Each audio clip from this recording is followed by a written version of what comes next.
Hey guys, it's Biggs. I just got back from a trip for work. One province over. I stopped at a store. Spent about an hour with that customer. We started talking about something a little bit different. Something that you normally don't see much in my room. Stuff I've dealt with in the past. Some of it's back. It's back again, baby. Let's see what it is.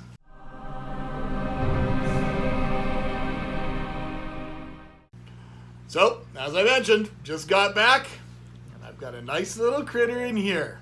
Family friendly.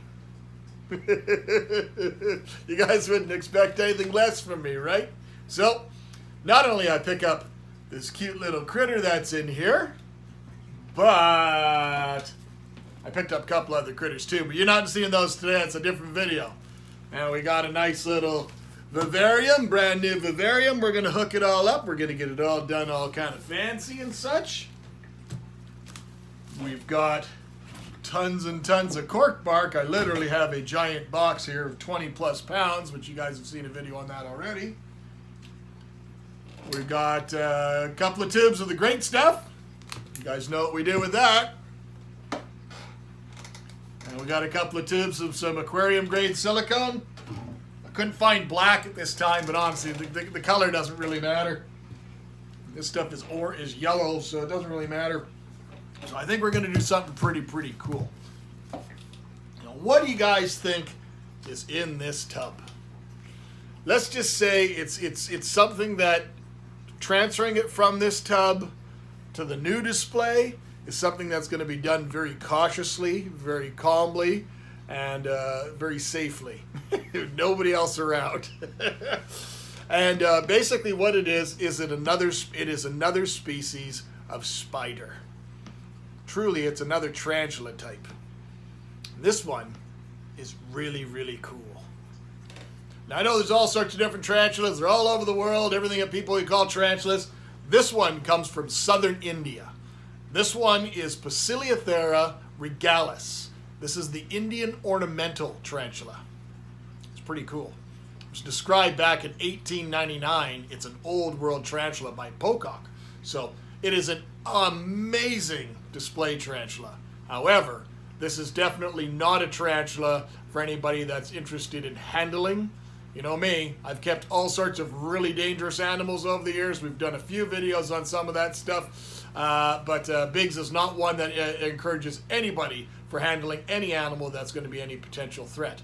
I got 4 beautiful daughters. I got a beautiful wife. We've got a beautiful life together on our farm. I have no interest whatsoever in risking that whatsoever over a plaything or an animal that I want to engage with or an animal that I want to work with. There's all sorts of ways and means that we can do these things very safely. So if that's a different video we'll deal with down the road. But it is in this little container. It's sitting right here. It's right in the front corner there. It's not little whatsoever.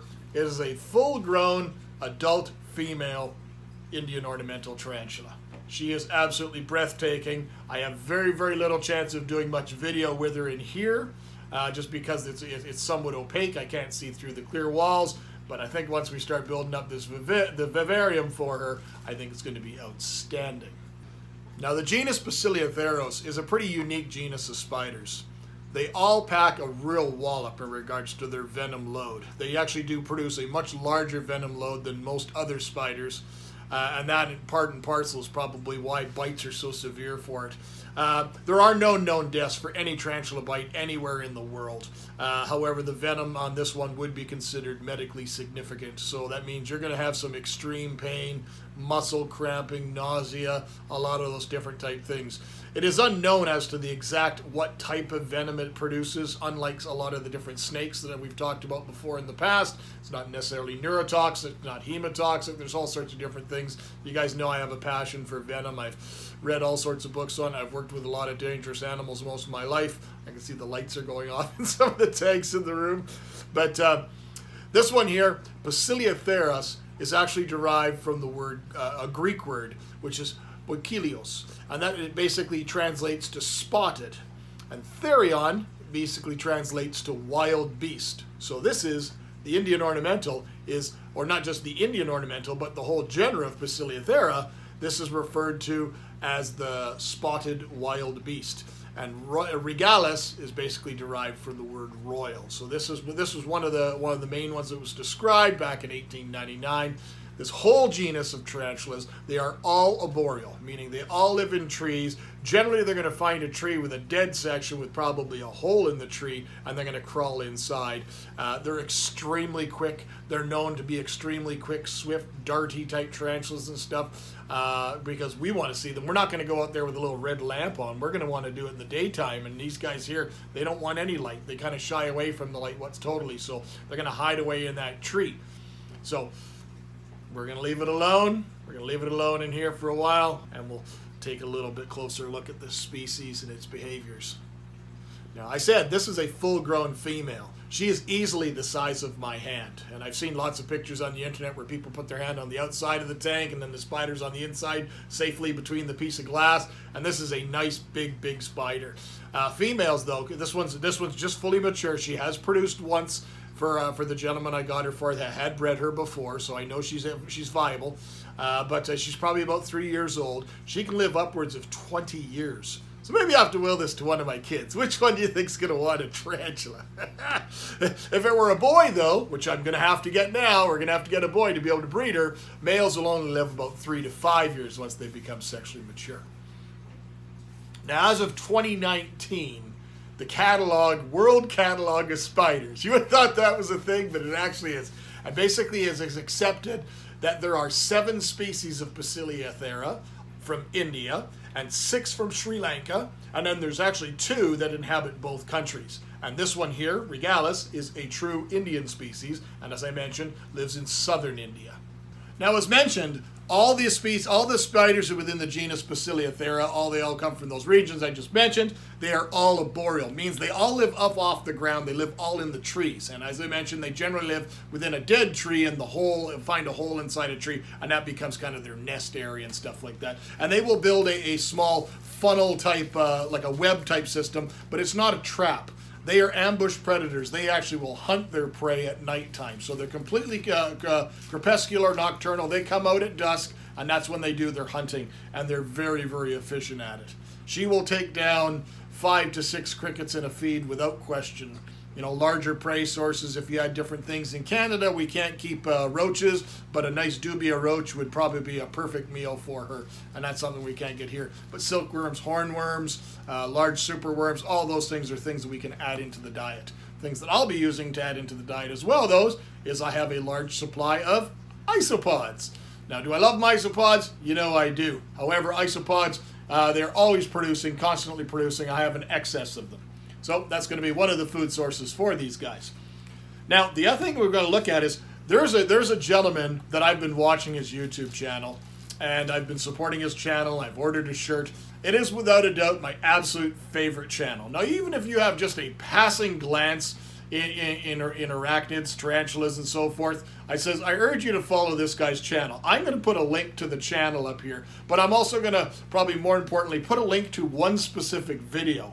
And one specific video, this guy did a rehousing of his Poecilotheria metallica. It's a different species. They call it the Goody Sapphire, and it is literally a neon blue tarantula, about the same as this one here. But imagine it being neon blue. It's a very highly coveted a spider, and it's available. They're available in Canada. They're available in the States. People are captive breeding these things because a lot of these species in the wild are borderline critically endangered or borderline extinct. Absolutely all members of the genus Poecilotheria are all on CITES Appendix 2. That means there's no trade of them whatsoever without proper CITES paperwork. So that's good that we're trying to somewhat protect them. However, how do we protect them from their own people in their own country? And the problem there is that loss of habitat seems to be one of the biggest challenges facing them. Not just loss of habitat, but P. metallica for the pet trade was one of the biggest ones, which hence put them onto all the members of the genus onto CITES. The only problem being is we could say that's all warm and fuzzy that it's there, but the illegal pet trade, the black market pet trade, still exists, and some of these animals are definitely still being taken out of the wild, and it's very challenging to stop that. So the reason I mentioned about that video is that rehousing video. I urge you to watch that if you have even any interest whatsoever in these type of spiders. But he redesigned a particular cage that he built himself, because the nature of these animals is they basically, you'll set them up.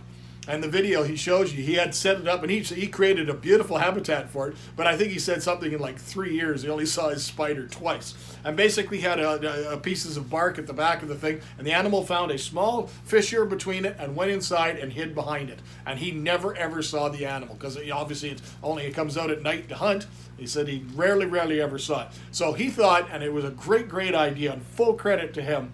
Now he created his habitat in a different way, that he actually made it all out of styrofoam. Now this is a styrofoam background. We won't be using that. We're going to be using all sorts of different types of cork bark and stuff like that. And actually I might even use some of the nice oak bark that we've harvested, that we use in the wintertime, or that we harvest in the fall, so we've got it to go through the whole winter for doing with the isopods. I don't anticipate, that's a bad thing to say because I don't anticipate, knowing full well it's probably going to happen anyways, but I don't anticipate acquiring a bunch of new isopods this winter.